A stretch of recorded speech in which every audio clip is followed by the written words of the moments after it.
So now what we're going to do is we're going to take a look at finding the amount of money that we have at the end of a certain amount of time. And that is going to involve using our equation A equals P1 plus I to the n. Now, when you have that equation, I want you to make sure that you go and write down each of the variables that are in our equation along the left side of the page. So in this case, we're going to have A, P, I, and N. Now we have to look at our question. So calculate how much interest is earned if $2,000 is invested. When I talk about $2,000 being invested, that is the starting money, also known as the principal. Now, since I have that, we're going to actually write that down in our column on the left here. The next thing we have is we have an percentage. Now, normally you just look for the percentage and its description. In this case, it says it's 4.5%. Now, in order to get 4.5% turned into a decimal, imagine that you take this decimal place and move it over twice. And there is our new decimal. So it ends up being 0.045. So we start with the 0.045.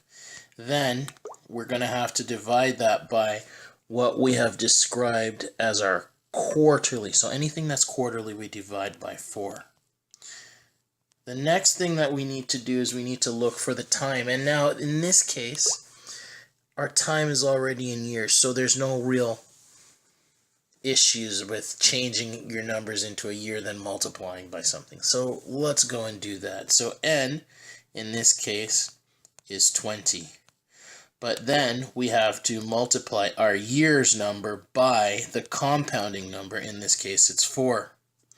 So now let's go and substitute directly into our equation. So we're going to have A is equal to, well, P is 2,000. We've still got our brackets. And we're going to fill that in with some information. So we got 1 plus. And in order to get the most accurate number, we tend to leave our decimals, our recorded rate, as a fraction. So we're going to write 0.045 over 4 raised to the, well, 20 times 4 is 80. And what we're going to do is we're going to take that and we're just going to punch that into our calculator. So remember, we're going to leave this as a fraction. You can also rewrite this as, in your calculator, 0.045 divided by 4. If you need to use your calculator like that. So you'd go 2,000 and then you would put times. So we put a times bracket 1 plus 0.45 raised to the 80. And that gives us our final answer of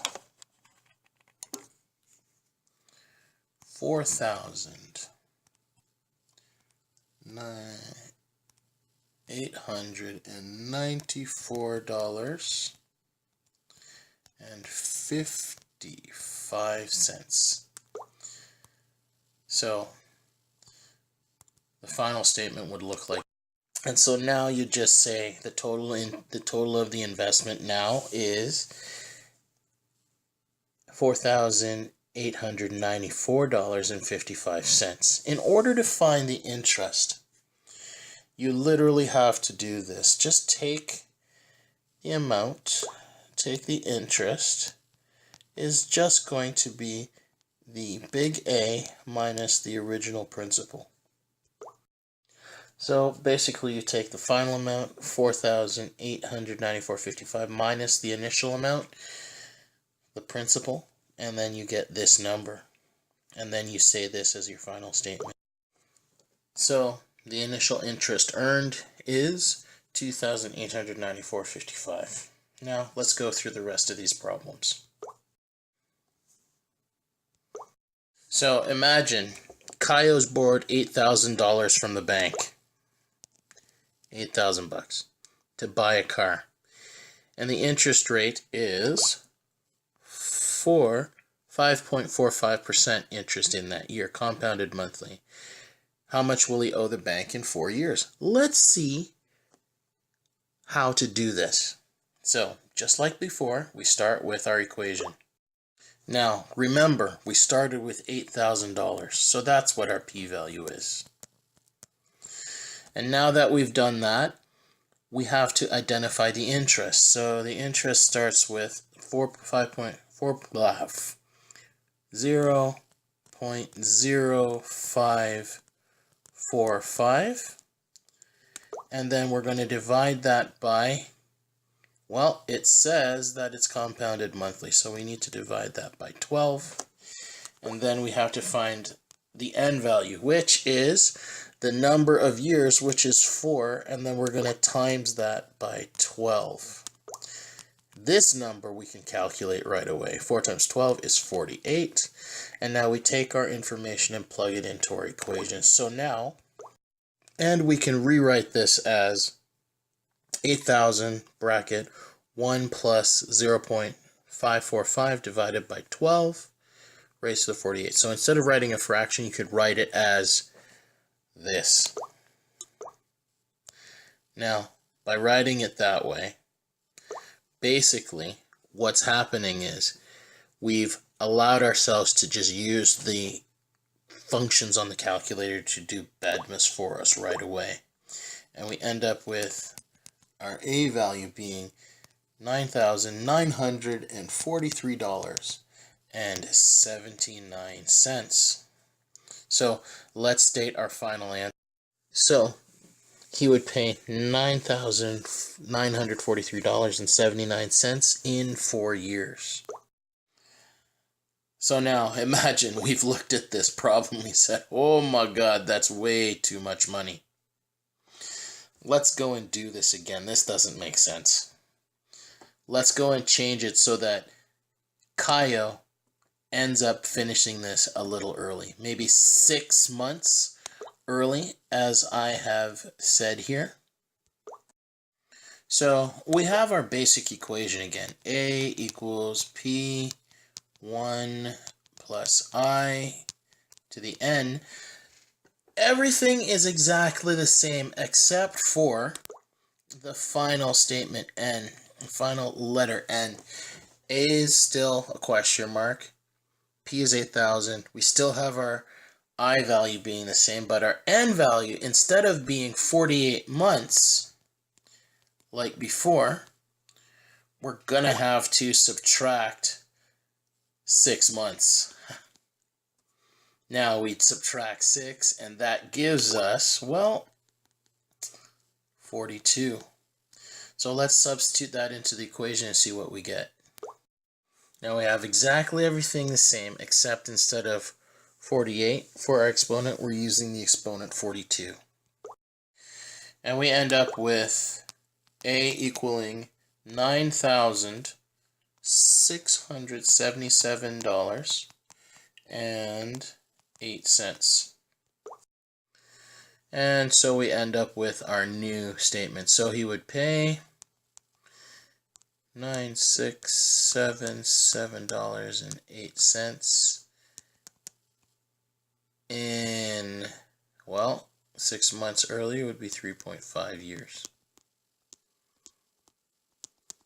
And we're done. And now let's consider thinking about how we're going to do our third and final problem of the day. Let's read this last problem. So Larissa is going to do an investment, and she found this investment And apparently it gives an average of 13.2% per year.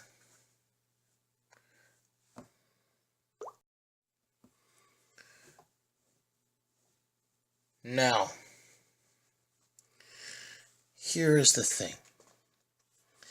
It's compounded annually, as we said before, but it's $2,000, but it was set up 8 years ago.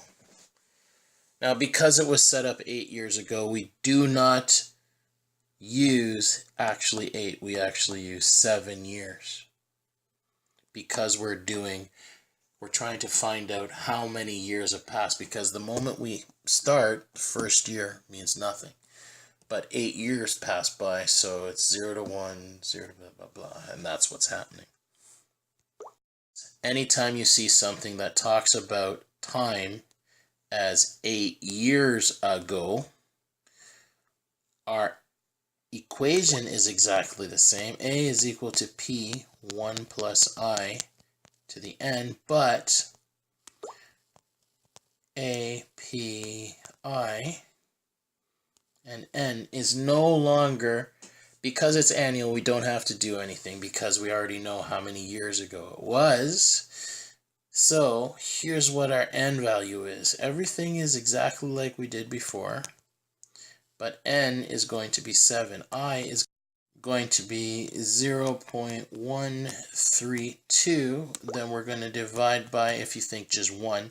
So that's just really just 0.132, and P is still 2,000.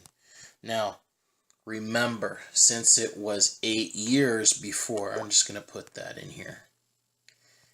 8 years ago. We're going back in time, but not considering the next final year. So 8 years ago is really 7. So let's substitute all that information in. So now we have A is equal to, well, 2,000 times 1 plus 0.132. And then we're going to raise that to the exponent of 7. So basically we say in 8 years her investment grew to that much. So just remember that when I tell you what the initial investment was, and I said that it happened 8 years ago like we said in this problem, what you need to do is you're basically going to use the idea that we had 7 years. What I want you to do is I want you to just do the work that I've given you, which is a worksheet. Good luck.